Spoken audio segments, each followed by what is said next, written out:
ఒకసారి హైకోర్టు మొట్టికాయలు వేస్తే కూడా ఏం చెప్పింది తెలుసా? ఇది బీఆర్ఎస్లు చేపిస్తున్నారు, కావలసుకొని కొంతమంది బీఆర్ఎస్లు ఆహారం కలుషితం చేస్తున్నారంట. అరే నువ్వు పాలన చేస్తున్నావా, లేకపోతే పరిపాలిస్తున్నావా, సర్కస్ నడిపిస్తున్నావా? ఎవరన్నా మీ ఇంటెలిజెన్స్ వ్యవస్థ ఉంటుంది కదా, నువ్వే కదా ఇప్పుడు తెలంగాణకు ముఖ్యమంత్రివి. మీ ఇంటెలిజెన్స్ వ్యవస్థ ఏం చేస్తున్నది? మరి ఎవరినైనా పట్టుకున్నారా? బీఆర్ఎస్ వాళ్ళు ఇట్లా చేస్తున్నారు అని చెప్పడానికి కొంచెమన్నా ఇంకిత జ్ఞానమన్నా ఉండాలి కదా. ఎటు తిరిగి ఏం జరిగినా రేపు భార్య భర్తలు కొట్లాడితే కూడా ఇది బీఆర్ఎస్ఎల్ఏ చేసిండ్రు అన్నట్టు కడుక్కున్నాడు ముఖ్యమంత్రి గారు. చూస్తుంటే గట్ల అయిపోయింది పరిస్థితి.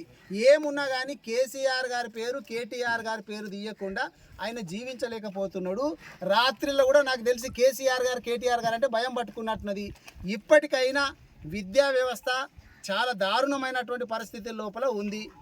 విద్య కావచ్చు, వ్యవసాయం కావచ్చు, వైద్యం, ఈ మూడు మనిషికి మంచిగా ఉంటే ప్రజలు సంతోషంగా ఉంటారు. నీవు ఇక వైద్యానికి సంబంధించింది ఇంకో రోజు తీసుకుంటాము.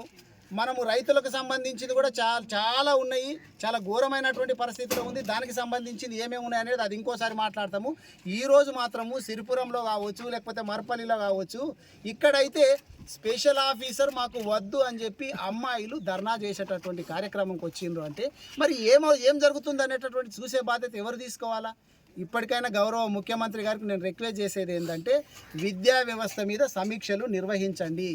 ఎక్కడ లోటుపాట్లు ఉన్నాయో వాటన్నిటిని కూడా సరిచేసేటటువంటి బాధ్యత తీసుకోవాలి. కానీ ప్రతిపక్షాల మీద ఏడుపు అనేటటువంటిది బంద్ చేసుకోవాలని చెప్పి నేను హితవు పలుకుతాను.